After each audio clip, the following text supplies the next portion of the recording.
Tinakot ka lang ba ng biyenan mo? Kaya ka napilitang magpakasal sa asawa mo.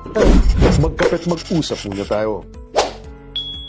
Dahil bibigyan ko po kayo ng 3 halimbawa ng intimidation o ng pananakot na ganito. Una, physical violence.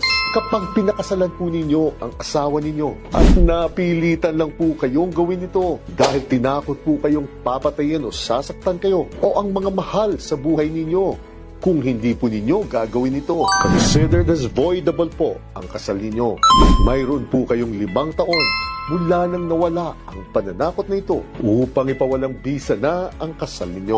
Considered as vitiated consent po kasi o hindi kusang loob ang pagpayag ninyong magpakasal sa asawa ninyo. Pangalawa, blackmail and extortion. Kapag pinakasalan po ninyo ang asawa ninyo at napilitan lang po kayong gawin ito dahil tinakot kayo na ilalabas nila ang mga baho ninyo o ang mga photos and videos ninyo na pribado.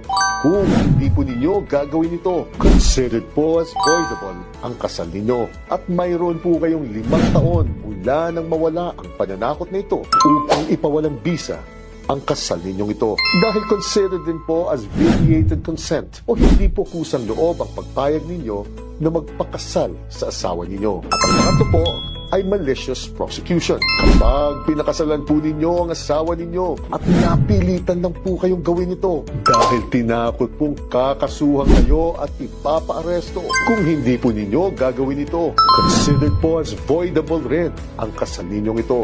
Whether na totoo o hindi ang ibinibintang sa inyo. At mayroon din po kayong 5 taon mula nang nawala ang pananakot na ito upang ipawalang bisa ang kasal ninyo. Dahil katulad po ng naunang 2 halimbawa ko, considered as vitiated consent din po ito.